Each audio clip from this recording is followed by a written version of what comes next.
Au cœur du XIIe siècle, les sables de la Terre Sainte bouillonnaient de tensions et de batailles incessantes.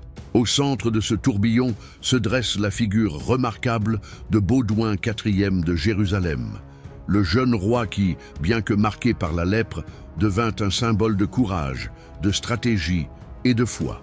Aujourd'hui, nous allons plonger dans l'un des épisodes les plus dramatiques et les moins évoqués de sa trajectoire, le siège de Bethléem, survenu en l'an 1182. Imaginez la ville sacrée, encerclée par des forces ennemies, avec une population désespérée et l'espoir s'évanouissant d'heure en heure. Qui pourrait la sauver? La réponse viendrait à cheval, défiant non seulement une armée nombreuse, mais aussi les limites imposées par la maladie elle-même. Baudouin IV, le roi lépreux, allait mener une intervention audacieuse qui résonnerait dans les annales de l'histoire. Restez avec nous jusqu'à la fin pour découvrir comment le destin de Bethléem fut scellé, quel fut le rôle crucial du roi et comment cet épisode fut révélateur. Préparez-vous à revivre un chapitre de tension, de bravoure et de foi inébranlable en Terre Sainte. Au XIIe siècle, le royaume latin de Jérusalem vivait dans une tension constante. Fondé après la première croisade, son territoire formait une étroite bande côtière et intérieure, encerclée par de puissants ennemis comme l'empire aïoubide de Saladin. À l'intérieur, le royaume faisait face à des rivalités politiques et à la menace constante de désertion et de trahison. Dans ce contexte difficile, Baudouin IV, couronné alors qu'il était encore adolescent, dut affronter non seulement l'instabilité interne et externe, mais aussi la lèpre qui affaiblissait son corps. L'an 1182 représenterait une nouvelle épreuve cruciale pour la survie de la chrétienté en Terre Sainte. Tout commença dans une atmosphère tendue, car Saladin, le sultan d'Égypte et de Syrie, après des années de consolidation de son pouvoir, décida de tester à nouveau la résistance du royaume latin de Jérusalem. Alors qu'il préparait de plus grandes campagnes, ses subordonnés lancèrent des escarmouches et des attaques localisées pour affaiblir les défenses chrétiennes. L'une de ces cibles fut la ville sacrée de Bethléem, située à quelques kilomètres de Jérusalem, un lieu d'une immense importance spirituelle pour la chrétienté. Bethléem, malgré son importance, était peu défendue. Son nombre de soldats était limité et une grande partie de ses habitants étaient des civils sans défense. Lorsque la nouvelle arriva que des troupes musulmanes avançaient vers la ville, la panique se propagea rapidement. On craignait réellement que la ville soit mise à sac et profanée, un coup symbolique dévastateur pour le moral chrétien. Baudouin, bien que son corps fût affaibli par la lèpre, comprit la gravité de la situation. Il savait qu'il ne pouvait se permettre d'ignorer l'appel de Bethléem. Il mobilisa donc rapidement une force de cavalerie lourde, les célèbres chevaliers francs, accompagnés de petits détachements d'infanterie, et se mit en marche forcée pour secourir la ville. Guillaume de Tyr, chroniqueur contemporain et archevêque de Tyr, décrit le jeune roi comme déterminé et inspirant. À cheval, la peau déjà marquée par les plaies de la lèpre, Baudouin restait une présence impressionnante. L'image d'un roi malade menant personnellement ses hommes pour défendre une ville sainte émouvait beaucoup et renforçait la loyauté de ses partisans. Le siège avait déjà commencé lorsque Baudouin et ses troupes arrivèrent aux abords de Bethléem. Les forces musulmanes, composées principalement de cavaliers légers et d'archers montés, tentaient d'affaiblir les défenses pour un assaut final. L'arrivée inattendue du roi changea complètement la donne. Baudouin ordonna une charge rapide et décisive contre les assiégeants, profitant de l'effet de surprise. L'impact fut dévastateur.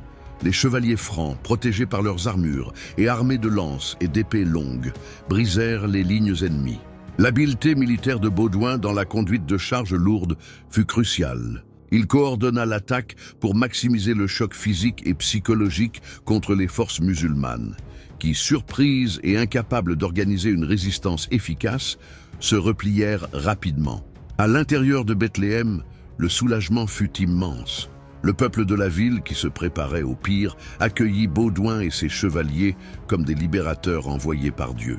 L'action rapide du roi ne sauva pas seulement Bethléem d'une possible destruction, mais prouva aussi une fois de plus que le royaume de Jérusalem, malgré ses difficultés, pouvait encore se défendre avec vigueur.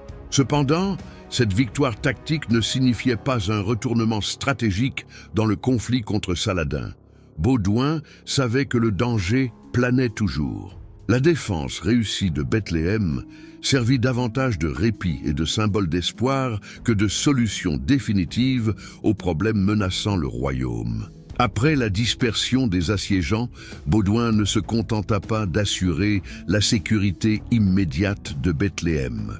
Faisant preuve d'une vision stratégique aiguë, il ordonna le renforcement des défenses locales, supervisant personnellement la redistribution des garnisons pour garantir que la ville ne redevienne pas vulnérable à de nouvelles attaques.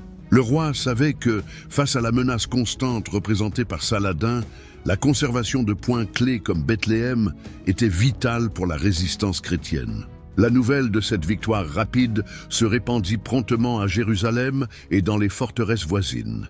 Le moral des chevaliers et de la population chrétienne, affaibli par les avancées musulmanes, connut un regain.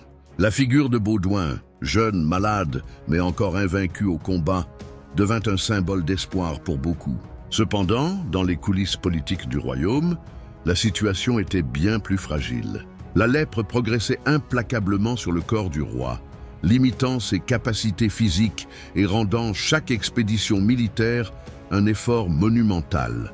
De nombreux nobles, conscients de l'aggravation de la maladie, commençaient à manigancer des alternatives pour l'avenir du gouvernement. La pression pour nommer un héritier ou un régent augmentait silencieusement, car tous savaient que le règne de Baudouin, aussi inspirant fût-il, ne pouvait durer indéfiniment. Pendant ce temps, Saladin, informé de la défaite de ses hommes à Bethléem, intensifiait ses préparatifs pour des campagnes plus ambitieuses. Si Bethléem avait résisté, Jérusalem restait le grand prix. Saladin savait que le temps jouait en sa faveur. Chaque année affaiblissait les forces militaires des croisés et rapprochait la fin du roi malade. À Bethléem, la brève occupation militaire chrétienne eut aussi des conséquences spirituelles. Des messes solennelles furent célébrées pour remercier la victoire et la protection de la ville. Le clergé local profita du moment pour renforcer l'idée que la survie du royaume était une mission sacrée, légitimant encore davantage le rôle de Baudouin en tant que défenseur de la foi. Cet épisode à Bethléem permit de mettre en lumière un schéma qui allait se répéter durant les dernières années de règne de Baudouin, des victoires militaires ponctuelles et brillantes, qui, bien que remarquables, ne parvenaient pas à freiner la montée des forces musulmanes unifiées sous Saladin. L'habileté personnelle du roi, son courage et son leadership sur le champ de bataille étaient extraordinaires, mais la structure politique et militaire du royaume continuait de se détériorer. Pourtant, le siège de Bethléem serait retenu comme un moment de triomphe, non seulement pour la victoire militaire, mais pour la démonstration morale et spirituelle que le royaume latin de Jérusalem, même affaibli, n'était pas prêt à capituler. Baudouin, malgré la maladie qui lui volait ses forces jour après jour, se montrait ferme comme un bastion de la résistance chrétienne. À son retour à Jérusalem, après avoir assuré la sécurité de Bethléem, Baudouin fut accueilli en héros. Mais même les applaudissements et les célébrations ne purent dissimuler la dure réalité. Le jeune roi était un guerrier marqué par la finitude. Chaque bataille gagnée était aussi une course contre le temps. Le siège de Bethléem, en ce sens, résonna non seulement comme une victoire militaire, mais comme un témoignage de l'esprit indomptable d'un roi qui n'acceptait jamais d'être vaincu, ni par l'épée ennemie, ni par la lèpre qui rongeait son corps. Si vous avez été ému par l'histoire de bravoure de Baudouin lors du siège de Bethléem, n'oubliez pas d'aimer cette vidéo, de la partager avec ceux qui aiment aussi l'histoire médiévale, et de vous abonner à la chaîne pour suivre d'autres épisodes fascinants de la vie de ce roi légendaire.